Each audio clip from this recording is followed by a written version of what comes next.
Good. उसे sample समेत उठाकर मेरे पास ले आना। उसके बारे में छानबीन मैं खुद करूंगा कि वो कौन है और उसने ऐसा क्यों किया था। बर्नार्ड ने कहा। यस बॉस, वाजिद ने जवाब दिया। तो बर्नार्ड ने रिसीवर क्रेडल पर रख दिया।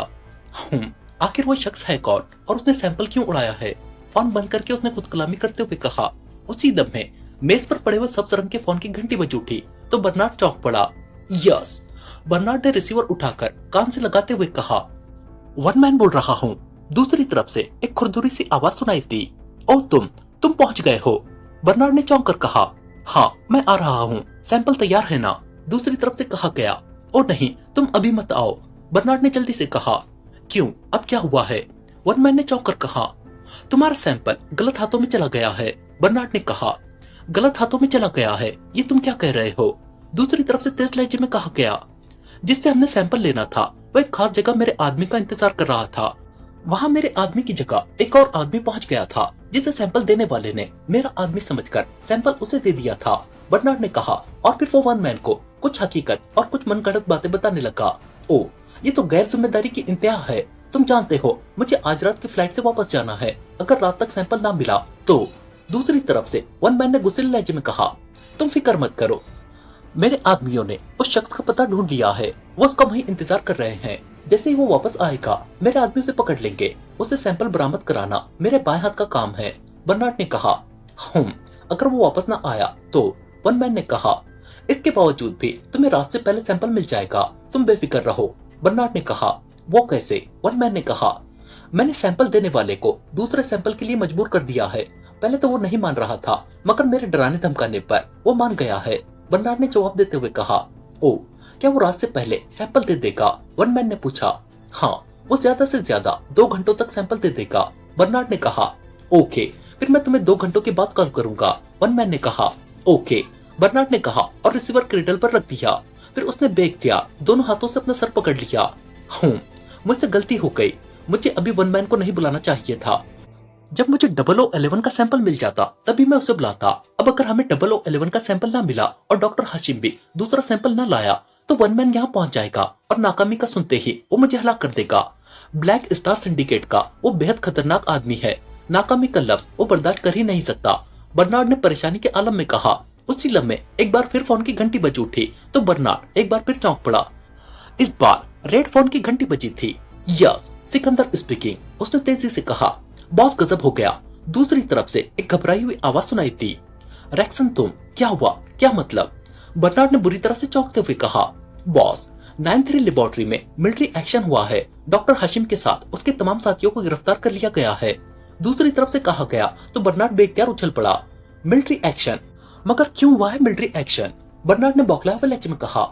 मेरा ख्याल है कि हुकूमत को मालूम हो गया है कि डॉक्टर हाशिम गद्दार है और उसने लेबोरेटरी से कीमिया सैंपल उड़ाया है, इसीलिए उसे फौरन गिरफ्तार कर लिया गया है। उसे नामालूम मकाम पर ले जाया गया है। आप फौरन ये जगह छोड़ दे क्योंकि डॉक्टर हाशिम अपनी जुबान खोल देगा।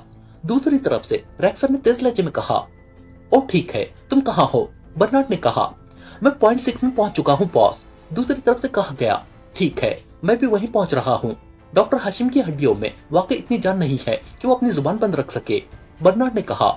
यस बॉस, आप फौरन पहुंच जाए और कॉस्टन को भी साथ ले आए क्योंकि इस मामले के ओपन होते ही यहाँ की सीक्रेट सर्विस हरकत में आ जाएगी और अगर वो हरकत में आए तो हम में से कोई भी नहीं बच सकेगा, दूसरी तरफ से कहा गया। तुम ठीक कह रहे हो, यहाँ की सीक्रेट सर्विस बेहद खतरनाक है। उससे बचने के लिए मुझे सारा सेटअप खत्म करना होगा। ओके, मैं थोड़ी देर तक तुम्हारे पास पहुंच जाऊंगा, बर्नार्ड ने जल्दी से कहा और रिसीवर क्रेडल पर रख दिया। उसके चेहरे पर शदीद तनाव और परेशानी के तासुरात थे। आखिर ये सब क्या हो रहा है? पहले एक नौजवान डॉक्टर हाशिम से 0011 का सैंपल ले उड़ा था, अब ये मिलिट्री एक्शन। बर्नार्ड ने अभी इतना ही कहा था कि अचानक उसके ऑफिस के दरवाजे पर एक जोरदार धमाका हुआ। धमाके से दरवाजा खुला और एक वजीर नौजवान उछलकर तेजी से अंदर आ गया। उस नौजवान को देखकर बर्नार्ड की आंखें हैरत और खौफ से फैलती चली गई। हमें मून क्लब में कार्रवाई करनी है, इमरान ने कार मून क्लब से कुछ फासले पर एक कमर्शियल प्लाजा की पार्किंग में रोकते हुए कहा। Moon club? सफदर के मुंह से निकला। हाँ, इमरान ने कहा और फिर उसने मुख्तसर तौर पर सारी बातें बता दी। वो, क्या ये मुमकिन है कि सिकंदर इस्राएली एजेंट है और व्हाइट पैलेस की तस्वीर उसके पास होगी? सफदर ने कहा। यकीन तो मुझे इस पर भी है कि जूलिया का भाई एक दिन जरूर मान जाएगा। क्यों तनवीर? इमरान ने कहा। ऐसा कभी नहीं होगा। तनवीर ने बेख्तियार कहा और फिर उसने बौखलाकर जल्दी से मुंह पर हाथ रख लिया, जैसे उसे अंदाजा हो गया हो कि वो रवानी में ये बात मान गया हो कि वो वाकई जूलिया का भाई है। इमरान की बात और तनवीर के रिमार्क्स पर सफदर बेख्तियार खिलखिलाकर हंस पड़ा था। इमरान के होठों पर भी मुस्कुराहट आ गई थी, जबकि तनवीर इमरान को खूनी नजरों से घूरने लगा था। तुम सचमुच किसी रोज मेरे हाथों ही हलाक होगे, तनवीर ने गुर्राते हुए कहा। जूलिया के भाई के हाथों हलाक होना मुझे पसंद आएगा, इमरान ने कहा और फिर कार का इंजन बंद करके वो बाहर निकल आया। सफदर भी हंसता हुआ कार से बाहर आ गया, जबकि तनवीर नथनों से सांड जैसी आवाजें निकालता हुआ पहले कार से बाहर आ गया था। तुम दोनों रुको, मैं सामने फोन बूथ से एक फोन करके आता हूँ, इमरान ने कहा और पार्किंग के करीब मौजूद एक फोन बूथ की तरफ बढ़ता चला गया। थोड़ी देर बाद वो वापस आ गया। मैंने ब्लैक पैंथर को फोन करके उससे मून क्लब की मालूमात ले ली है। हमें मून क्लब के जुनूबी सिम्त में एक दूसरे जुए खाने में जाना है। सिकंदर जेर जमीन जुए खाने में होता है और वहाँ जाने का रास्ता इस तरफ है, आओ, इमरान ने कहा और वापस मुड़ गया। वो दोनों भी उसके पीछे चल पड़े। फिर थोड़ी ही देर में वो मून क्लब की उगबी सिम्त में पहुंच गए। वहाँ एक गेम क्लब का बोर्ड आवेजा था। वो तीनों अंदर दाखिल हुए और सीधे काउंटर की तरफ बढ़ते चले गए। गेम क्लब में मेजें सजी हुई थी और लोग वहाँ आ जा रहे थे। वहाँ हर तरफ थर्ड क्लास शराब और मंशियात की मिली जुली बू फैली हुई थी। वहाँ चंद मुसल्लह गुंडे भी घूम रहे थे, जिनके होल्स्टरों में भारी रिवॉल्वरों के दस्ते साफ दिखाई दे रहे थे। काउंटर के पीछे एक भारी भरकम गुंडा मौजूद था। उसके चेहरे पर पुराने जख्मों के जाबजा निशान थे। सुनो, इमरान ने काउंटर के करीब जाकर कहा तो काउंटर पर मौजूद गुंडा उसकी तरफ मुतवज्जे हो गया। क्या बात है, कौन हो तुम? काउंटरमैन ने उकड़े हुए लहजे में कहा। हम स्पेशल गेम खेलने आए हैं, इमरान ने कहा। Special game? ओ, किसने टिप दी है तुम्हें? काउंटरमैन ने चौंक कर पूछा। Black panther diamond club, Imran ने कहा। ओ अच्छा, ठीक है, कितनी रकम लाए हो? काउंटरमैन ने पूछा। रकम नहीं, गारंटेड चेक है, 10 करोड़ का। दिखाऊं? इमरान ने कोट की जेब में हाथ डालते हुए कहा। ओ नहीं, ठीक है, रुको, मैं तुम्हें अंदर भिजवाता हूँ, काउंटरमैन ने कहा। उसने हॉल में मौजूद एक गुंडे को इशारा किया तो वो तीर की तरह उस तरफ आ गया। सरमत, इन्हें नीचे ले जाओ, काउंटरमैन ने आने वाले गुंडे से मुखातिब होकर कहा तो उसने अस्बात में सर हिला दिया। आओ, सरमत ने कहा और मुड़कर काउंटर की साइड की तरफ जाने लगा। इमरान, सफदर और तनवीर उसके पीछे चल पड़े। सरमत ने काउंटर से मुल्हक एक दरवाजा खोला और उन्हें अंदर ले आया। सामने एक राहदारी थी और राहदारी में चलते हुए एक कमरे में आए। सरमत ने कमरे के शुमाली कोने की तरफ जाकर दीवार की जड़ में मखसूस अंदाज में ठोकर मारी तो दीवार का दरमियानी हिस्सा फटता चला गया और वहाँ सीढ़ियां नीचे जा रही थी। वो तीनों सरमत के साथ सीढ़ियां उतरते हुए नीचे आए और एक बंद दरवाजे के करीब पहुंचकर रुक गए। सरमत ने दरवाजे पर 3 बार मखसूस अंदाज में दस्तक दी तो दरवाजे में एक खिड़की खुली और एक गुंडे का चेहरा दिखाई दिया। यस, उसने सरमत की तरफ देखते हुए कहा। 3 परिंदे आए हैं स्पेशल गेम्स के लिए, सरमत ने कहा तो खिड़की खटाक से बंद हुई और उसके साथ ही दरवाजा खुल गया। दरवाजा एक मुसल्लह गुंडे ने खोला था। आओ, उसने इमरान और उसके साथियों से कहा तो वो तीनों आगे बढ़ आए। मुसल्लह गुंडे ने दरवाजा बंद किया जबकि गुंडा बाहर ही रह गया था। सामने एक और राहदारी थी। उस राहदारी का इख्तिताम एक हॉलनुमा बड़े कमरे में हुआ जिसमें आला तबके के लोग कार्ड्स और जुए की दूसरी गेम्स खेलने में मसरूफ थे। उनमें औरतें भी थी और मर्द भी। वहाँ तकरीबन 10 मुसल्लह अफराद घूम रहे थे। क्या गेम खेलोगे? उनके साथ आने वाले गुंडे ने इमरान से मुखातिब होकर पूछा। इमरान गौर से चारों तरफ देख रहा था। एक साइड पर दरवाजा था जो बंद था और उस पर सुर्ख बल्ब जल रहा था। दरवाजे के दाएं बाएं 2 मशीन गन बरदार खड़े थे। क्या सिकंदर वहाँ बैठता है? इमरान ने उस बंद दरवाजे की तरफ इशारा करते हुए कहा। हाँ, क्यों? गुंडे ने चौंक कर कहा। कुछ नहीं, यूं ही पूछ रहा था, इमरान ने मुंह बनाते हुए कहा। इनमें से कोई भी जिंदा नहीं बचना चाहिए, इमरान ने सफदर और तनवीर से लातीनी जबान में कहा। सफदर और तनवीर ने बिजली की सी तेजी से जेबों से मशीन पिस्टल निकाले और दूसरे ही लम्हे हॉल तड़तड़ाहट और इंसानी चीखों से गूंज उठा। इमरान ने भी जेब से मशीन पिस्टल निकालकर दरवाजे पर खड़े दोनों गुंडों पर फायरिंग कर दी। दोनों गुंडे बुरी तरह से चीखते हुए ढेर हो गए। तनवीर और सफदर ने बेतहाशा फायरिंग करके मुसल्लह गुंडों को निशाना बनाया था, जबकि मर्द और औरतें बुरी तरह से चीखते हुए नीचे गिर गए थे। सब लोग इसी तरह जमीन पर पड़े रहे। अगर किसी ने सर उठाने की कोशिश की तो उसे हलाक कर दिया जाएगा, तनवीर ने चीखते हुए कहा। गुड शो तनवीर, तुम यही रुको, अगर कोई हरकत करे तो उसे उड़ा देना। सफदर, तुम मेरे साथ आओ, इमरान ने कहा तो सफदर इमरान की तरफ बढ़ गया। इमरान ने पिस्टल की नाक दरवाजे के लॉक के सुराख पर रखकर फायर कर दिया। फायरिंग के साथ ही लॉक टूटने की आवाज सुनाई दी तो इमरान ने दरवाजे पर जोरदार लात मार दी। दरवाजा एक धमाके से खुल गया और इमरान उछलकर उस साउंड प्रूफ ऑफिस के अंदर आ गया। सामने बड़ी सी मेज के पीछे एक लंबे कद और भारी जिस्म का नौजवान यकलत उछल पड़ा। तुम, उसके मुंह से निकला। उसका हाथ तेजी से मेज की दराज की तरफ बढ़ा, लेकिन उसी लम्हे तड़तड़ाहट हुई और वो चीखता हुआ कुर्सी समेत दूसरी तरफ उलट गया। उसने नीचे गिरकर उठने की कोशिश की, लेकिन इमरान बिजली की सी तेजी से उसके सर पर पहुंच गया। दूसरे लम्हे इमरान की लात घूमी और उठते हुए शख्स के मुंह से एक जोरदार चीख निकल गई। वो नीचे गिरा ही था कि इमरान ने उसकी गर्दन पकड़कर उठाया और एक झटके से उसे मेज पर उछाल दिया। सिकंदर मेज पर फिसलता हुआ दूसरी तरफ दबी उस कालीन पर आ गिरा। उसने तेजी से उठने की कोशिश की, मगर उसी लम्हे सफदर की लात बिजली की सी तेजी से घूमी और सिकंदर बुरी तरह से चीखता हुआ उलट गया। उठकर खड़े हो जाओ, इमरान ने उसके सामने आते हुए सख्त लहजे में कहा। कौन हो तुम और ये सब? सिकंदर ने हकलाते हुए कहा। वो उठा ही था कि इमरान की टांग एक बार फिर हरकत में आई और सिकंदर चीखता हुआ दीवार के पास पड़े हुए सोफे पर जा गिरा। अगर सोफा दीवार के साथ न लगा हुआ होता तो वो यकीनन सिकंदर के साथ उलट जाता। जैसे ही वो गिरकर सीधा हुआ, इमरान ने तेजी से आगे बढ़कर उसकी गर्दन पर पांव रख दिया। तुम्हारा नाम क्या है? इमरान ने उसके सर पर गन रखते हुए गुर्राकर पूछा। सिकंदर सिकंदर उसके मुंह से निकला। इमरान ने उसके नरके पर पांव रखकर उस जोर से दबा रखा था कि उसकी आंखें उबल रही थी और तकलीफ की शिद्दत से उसकी आंखें सुर्ख हो गई थी। असली नाम बताओ, इमरान ने उसके सर पर गन का दस्ता मारते हुए कहा तो उसके हलक से जोरदार चीख निकल गई। उसके दोनों हाथ इमरान की टांग पर जमे हुए थे, जिसे हटाने के लिए वो पूरा जोर लगा रहा था। सिकंदर यही मेरा नाम है, उसने कहा तो इमरान ने यके बाद दिकरे 2 बार उसके सर पर जरबे लगा दी। असली नाम बताओ वरना मैं एक एक करके तुम्हारी सारी हड्डियां तोड़ दूंगा, इमरान ने सख्त लहजे में कहा। बर्नार्ड ऑक्सी, उसके हलक से करकराहट की आवाज निकली। मैं जानता हूँ तुम्हारा ताल्लुक इसराइल से है। तुमने इस क्लब के असली सिकंदर को हलाक करके उसकी जगह ले रखी है। तुम्हारे चेहरे पर मेकअप इस बात का सबूत है और तुम ये भी जानते हो कि मैं कौन हूँ। इसलिए अगर तुम अपनी हड्डियां नहीं तोड़वाना चाहते तो अपने बारे में खुद ही सारी तफसील बता दो। ये याद रखना कि मेरा नाम इमरान है और मैं सच और झूठ के फर्क को बखूबी समझता हूँ। अगर तुम्हारी कोई भी बात गलत हुई तो मैं तुम्हारा हश्र कर दूंगा, इमरान ने गजबनाक लहजे में कहा। सफदर भी इमरान का लहजा सुनकर कांप उठा था। इमरान ने कोट की खुफिया जेब से एक छोटी सी डबिया निकाली। उसने डबिया को खोला तो उसमें एक छोटा सा इंजेक्शन मौजूद था, जिसमें सुनहरे रंग का महलूल भरा हुआ था। सुई पर कैप लगा हुआ था। इमरान ने सुई से कैप उतारा और झुककर सुई बर्नार्ड की गर्दन में चुभो दी। उसने सुनहरी महलूल के चंद कतरे बर्नार्ड की गर्दन में इंजेक्ट किए तो बर्नार्ड हलक के बल चीख उठा। ये तुम क्या कर रहे हो? ये इंजेक्शन, बर्नार्ड ने बुरी तरह से चीखते हुए कहा, मगर इमरान ने उसकी बात का कोई जवाब न दिया। दूसरे लम्हे बर्नार्ड का रंग मुतगैयर हो गया और उसकी हालत गैर होती चली गई। वो इस तरह तड़पने लगा जैसे उसे किसी कुन छुरी से जुबा किया जा रहा हो। इमरान ने उसकी गर्दन से पैर नहीं हटाया था। बर्नार्ड के हलक से दर्दनाक चीखें निकल रही थी। चंद लम्हे वो उसी तरह तड़पता और चीखता रहा। फिर आहिस्ता आहिस्ता उसकी हालत एतदाल पर आने लगी। अभी मैंने इस इंजेक्शन के तुम्हें महज चंद ड्रॉप्स इंजेक्ट किए हैं, जिससे तुम्हारी ये हालत हो गई है। अगर तुमने मेरे सवालों के सही सही जवाब न दिए तो मैं ये सारा इंजेक्शन तुम्हारे जिस्म में इंजेक्ट कर दूंगा और दूसरे लम्हे तुम्हारा जिस्म किसी बम की तरह फट जाएगा। अगर तुम इस कदर अजियतनाक मौत नहीं मरना चाहते तो मुझे अपने बारे में सच सच बता दो, इमरान ने गुर्राते हुए कहा।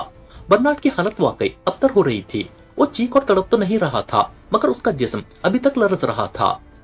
इमरान ने उसे जो इंजेक्शन लगाया था वो एक खास केमिकल का था, जिसके चंद कतरे इंजेक्ट होते ही इंसान शदीद और खौफनाक अजियत में मुब्तला हो जाता था। और अगर इस इंजेक्शन को इंसान के जिस्म में पूरा इंजेक्ट कर दिया जाता तो इंसान का जिस्म धमाके से फट सकता था। ये इंजेक्शन इमरान मुजरिमों से कुछ उगलवाने के लिए अक्सर अपने पास रखता था। इस इंजेक्शन से होने वाली तकलीफ और दहशत मुजरिमों पर इस कदर हावी हो जाती थी कि वो सब सच उगल देते थे और इमरान को उन्हें दूसरी शदीद अजियतें न देनी पड़ती थी। बताता हूँ, मेरी गर्दन से पैर हटाओ, मैं तुम्हें सब कुछ बता दूंगा, बर्नार्ड ने बुरी तरह से लड़ते हुए कहा। इमरान चंद लम्हे उसकी जानिब गजबनाक नजरों से देखता रहा। फिर उसने बर्नार्ड की गर्दन से पैर हटा लिया। बर्नार्ड ने दोनों हाथों से अपनी गर्दन मसलना शुरू कर दी। उसका चेहरा बिगड़ा हुआ था। पानी, मुझे पानी दो, बर्नार्ड ने इमरान की जानिब मुल्तजियाना नजरों से देखते हुए कहा। अब अगर तफसील के अलावा तुम्हारे मुंह से कुछ और निकला तो मैं तुम्हारा इससे भी बुरा हश्र करूंगा, इमरान ने गुर्रा कर कहा। नहीं, मैं बताता हूँ, बर्नार्ड ने अजियत भरे अंदाज में चीखते हुए कहा। और फिर उसने जल्दी जल्दी इमरान को बताना शुरू कर दिया कि उसका असल नाम बर्नार्ड ऑक्सी है और वो इसराइल के सिंडिकेट ब्लैक स्टार का रुकन है। उसे व्हाइट पैलेस की तस्वीर देकर भेजा गया था ताकि वो इस इमारत की लोकेशन चेक कराए। बर्नार्ड ने इमरान को वही बातें बताई थी जो उसे उसके बॉस ने बताई थी। कि किस तरह उनके स्पाई सैटेलाइट ने व्हाइट पैलेस की तस्वीर हासिल की थी और वो सैटेलाइट उस इमारत की लोकेशन मालूम करने में नाकाम रहा था। तस्वीर के साथ साथ स्पाई सैटेलाइट से उन्हें सिर्फ इतना मालूम हुआ था कि उस इमारत में ताबकारी असले का फाजिल मवाद रखा जाता है और उनका मकसद उस मवाद का सैंपल हासिल करना था।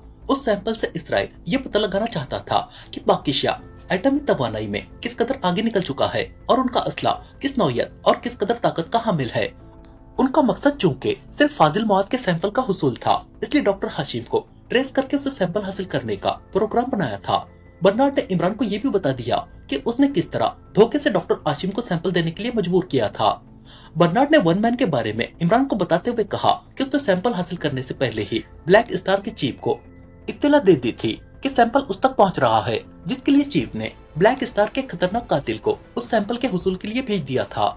इमरान के पूछने पर बर्नार्ड ने वन मैन के ठिकाने कॉस्टन और रैक्सन नामी इस्राएली एजेंटों के साथ साथ अपने दूसरे साथियों के बारे में भी बता दिया जो पाकिस्तान में उसके साथ आए थे। इमरान उसके चेहरे पर मुसलसल नजरें गाड़े हुए था। उसे महसूस हो गया था कि बर्नार्ड वाकई उससे सच बोल रहा है। व्हाइट पैलेस की तस्वीर कहाँ है? इमरान ने तफसील सुनने के बाद कहा, वो मेरे मेज की दराज में है। बर्नार्ड ने थके थके लहजे में कहा, सफदर। इमरान ने सफदर से मुखातिब होकर कहा तो सफदर बर्नार्ड की मेज की तरफ बढ़ गया। उसने दराज खोली तो उसमें वाकई व्हाइट पैलेस की तस्वीर मौजूद थी। इसकी कितनी कॉपियां हैं और वो कहाँ है? इमरान ने कहा, हमें एक ही तस्वीर मुहैया की गई थी, जबकि एक तस्वीर ब्लैक स्टार के हेडक्वार्टर में चीफ के पास है। बर्नार्ड ने जवाब देते हुए कहा, वो खलाई स्टेशन इसराइल में कहाँ है? इमरान ने पूछा। खलाई स्टेशन तिल अबीब में ही कहीं मौजूद है, लेकिन वो कहाँ है और उसकी लोकेशन क्या है, इसके बारे में मैं कुछ नहीं जानता। बर्नार्ड ने कहा, तो कौन जानता है? इमरान ने कहा, चीफ। ब्लैक स्टार का चीफ जानता है, क्योंकि उस खलाई स्टेशन की हिफाजत की तमाम तर जिम्मेदारी उसकी है। बर्नार्ड ने कहा, क्या नाम है तुम्हारे चीफ का और उसका हेडक्वार्टर कहाँ है? इमरान ने पूछा। चीफ कौन है और उसका हेडक्वार्टर कहाँ है, इसके बारे में ब्लैक स्टार्स का कोई मेंबर नहीं जानता। बर्नार्ड ने फौरन कहा, उससे राब्ते के जराए बताओ। इमरान ने कहा, चीफ से सिर्फ LF6 ट्रांसमीटर से ही राब्ता किया जा सकता है। इस ट्रांसमीटर पर वो मेंबरान को कॉल करता है और उनकी कॉल्स रिसीव करता है। बर्नार्ड ने जवाब देते हुए कहा, ट्रांसमीटर की फ्रीक्वेंसी बताओ। इमरान ने कहा तो बर्नार्ड ने फ्रीक्वेंसी बता दी। सफदर, फ्रीक्वेंसी नोट कर लो और इसे ऑफ कर दो। इमरान ने पीछे हटते हुए कहा तो तड़तड़ाहट की आवाज के साथ ही गोलियां सफदर के पिस्टल से निकलकर बर्नार्ड के सीने में उतरती चली गई। बर्नार्ड की आंखें चंद लम्हों में ही बेनूर हो गई। फिर सफदर ने जेब से एक नोटबुक निकाली और बर्नार्ड की बताई हुई फ्रीक्वेंसी नोट करने लगा। हैरत है, यहाँ इस कदर फायरिंग के बावजूद कोई नहीं आया। सफदर और इमरान को कमरे से बाहर आते देखकर तनवीर ने कहा, ये स्पेशल गेम्स रूम है, यहाँ करोड़ों का जुआ होता है। कम हैसियत के लोगों का यहाँ दाखिला ममनू है और वैसे भी ये हॉल मुकम्मल तौर पर साउंड प्रूफ है, इसलिए फायरिंग और चीखों की आवाजें बाहर नहीं गई होंगी। इमरान ने कहा तो सफदर और तनवीर ने इस्बात में सर हिला दिए। क्या बाहर मौजूद गुंडों को भी उड़ाना है? सफदर ने इमरान से मुखातिब होकर कहा, नहीं, ये आम गुंडे हैं। बर्नार्ड ने हमें जिन अफराद के नाम बताए हैं, अब तुम सिर्फ उन्हीं का खात्मा करोगे। वो कहाँ है इसके बारे में तुम सुन ही चुके हो, इसलिए तुम तनवीर के साथ जाओ और उन सब का भी खात्मा कर दो। इस दौरान मैं एक और काम कर लूंगा। इमरान ने कहा, कौन सा काम? सफदर ने कहा, वक्त आने पर बता दूंगा। इमरान ने संजीदगी से कहा, इमरान साहब, मिस जूलिया ने हमें राना हाउस बुलाया था, अगर आप कहें तो हम उनसे मिल ले। सफदर ने कहा, नहीं, जूलिया से मैं खुद मिल लूंगा, जो काम जरूरी है पहले वो करो। इमरान ने सख्त लहजे में कहा, कौन सा काम? तनवीर ने चौंक कर पूछा। वो चूंकि हॉल में मौजूद था, इसलिए वो बर्नार्ड की बातें नहीं सुन सका था। सफदर ने उसे मुख्तसर तौर पर बता दिया और फिर वो तीनों उसी रास्ते की तरफ बढ़ते चले गए जिस रास्ते से वो आए थे। ब्लैक जैक ने DS सिलेंडर अपने कब्जे में ले लिया था। उसने सिलेंडर को चेक किया तो उसमें 0011 की ट्यूब देखकर उसकी आंखें फैल गई थी। उसने उस सिलेंडर को एक महफूज जगह पर रखा और खावर और चौहान को भी उठाकर ब्लैक रूम में डाल दिया। फिर ब्लैक जैक ने संघी, थ्रेसिया और मादाम सितारा से दोबारा बातें की। उसने आयरन रूम को खोलकर उन्हें वहां से निकालना चाहा, लेकिन वो आयरन रूम को खोलने में नाकाम रहा था। उसे खोलने का फंक्शन न जाने कहाँ था। ब्लैक जैक ने राना हाउस की तमाम मशीनों को चेक किया, हत्ता कि उसने आयरन रूम के पास जाकर उसकी ठोस दीवारों को भी ठोक बजाकर देखा, मगर वो किसी भी तरह उसे ओपन नहीं कर सका था। अलबत्ता वो बाहर की तरफ आयरन रूम की एक छोटी सी खिड़की खोलने में जरूर कामयाब हो गया था। उस खिड़की में इतना खला था कि वो वहां से हाथी बाहर निकल सकते थे। ब्लैक जैक ने नीचे तहखाने में जाकर उस खिड़की से उन्हें 3 रिस्ट वॉचेस दे दी थी, जो उसे सुप्रीम कमांडर ने उन्हें देने का कहा था। संगी, थ्रेसिया और मादाम सितारा आयरन रूम से बाहर आने के लिए बेचैन थे। ब्लैक जैक ने जब उन्हें बताया कि वो आयरन रूम खोलने में नाकाम रहा है तो उन तीनों की उम्मीदों पर जैसे ओस पड़ गई। ब्लैक जैक उस वक्त कंट्रोल रूम में था और स्क्रीन पर जीरो लैंड के उन तीनों एजेंटों को देख रहा था जो निहायत बेचैन और परेशान थे। कुछ करो घोस्ट, हमें इस कैद खाने से निकालो, अब हम यहाँ और नहीं रह सकते, हमारा दम घुट रहा है, संगी ने परेशानी के आलम में कहा। ब्लैक जैक ने ही उन तीनों से कहा था कि वो उसे चीफ या बॉस की बजाय घोस्ट कहा करे। ब्लैक जैक ने इमरान का रूप खत्म कर दिया था और वो इस वक्त अपने असली रूप में था। मैं क्या करूं? आयरन रूम को खोलने की मैं तमाम कोशिशें कर चुका हूँ, न जाने इस इमरान ने इसे खोलने का फंक्शन कहाँ छुपा रखा है। ब्लैक जैक ने होठ चबाते हुए कहा। तुम कह रहे थे कि तुमने इमरान के साथियों को पकड़ लिया है, वो कहाँ है? मादाम सितारा ने कहा। उन्हें मैंने ब्लैक रूम में बंद कर रखा है। क्यों? तुम क्यों पूछ रही हो? ब्लैक जैक ने कहा। उनसे पूछो, हो सकता है उनमें से कोई जानता हो कि इस आयरन रूम को कैसे खोला जा सकता है। थ्रेसिया ने कहा। ओह हाँ, इस इमारत की हिफाजत जो सब करता था उसे जरूर मालूम होगा। ठीक है, मैं उससे उगलवाता हूँ, ब्लैक जैक ने कहा। घोस्ट, मैं तुमसे कुछ पूछना चाहता हूँ, अचानक संगी ने कहा तो ब्लैक जैक जो स्क्रीन ऑफ करने लगा था रुक गया। पूछो, ब्लैक जैक ने कहा। तुमने हमें ये जो रिस्ट वॉचेस दी हैं, ये क्या हैं? संगी ने पूछा। मैं नहीं जानता, सुप्रीम कमांडर ने ये रिस्ट वॉचेस मुझे भेजी थी और हुक्म दिया था कि तुम तक पहुंचते ही सबसे पहले ये तुम तीनों तक पहुंचा दो। इन रिस्ट वॉचेस में क्या है और इन्हें तुम तक क्यों पहुंचाया गया है, इसके बारे में मुझे कुछ नहीं बताया गया था, ब्लैक जैक ने कहा। कहीं ऐसा तो नहीं सुप्रीम कमांडर ने हमारे डेथ वारंट जारी कर दिए हो और इन रिस्ट वॉचेस में ऐसी डिवाइस हो जो यकलक फट जाए, मादाम सितारा ने कहा। नहीं, अगर ऐसा होता तो सुप्रीम कमांडर को तुम तक ये रिस्ट वॉचेस भिजवाने की क्या जरूरत थी? तुम्हारी हलाकत का हुक्म वो मुझे भी दे सकता था और तुम तीनों को हलाक करना मेरे लिए क्या मुश्किल था, ब्लैक जैक ने कहा। ओह हाँ, वाकई ये अहम पॉइंट है, लेकिन आखिर इन रिस्ट वॉचेस में है क्या? संगी ने कहा। हो सकता है ये स्पेशल ट्रांसमीटर हो और सुप्रीम कमांडर तुमसे बात करना चाहता हो, ब्लैक जैक ने कहा। हाँ, ये मुमकिन है, संगी ने इस बात में सर हिलाते हुए कहा।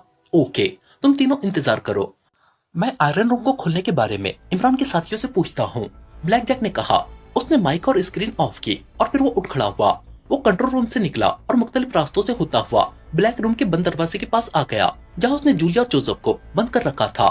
ब्लैक जैक ने साइड की दीवार पर लगा हुआ एक बटन प्रेस किया तो अचानक सरर की आवाज के साथ दरवाजा दो हिस्सों में तकसीम होकर खुलता चला गया। जैसे दरवाजा खुला उसी लम्हे फ्लैश सा चमका और ब्लैक जैक को यूं महसूस हुआ जैसे यकलक उसकी आंखों में किसी ने तेज मिर्ची झोंक दी हो। ठीक उसी लम्हे उसके सीने पर एक लात पड़ी और ब्लैक जैक उछला और गिरता हुआ पीछे दीवार से जा टकराया। दीवार से टकराते ही वो एक धमाके से नीचे आ गिरा। उसी लम्हे ब्लैक रूम से जूलिया और जोसेफ निकलकर बाहर आ गए। जूलिया के हाथ में एक क्लिप था जो वो बालों में लगाती थी। उसने उसी क्लिप से ब्लैक जैक की आंखों में तेज रोशनी फेंकी थी और लात मारने वाला जाहिर है जोसेफ ही था।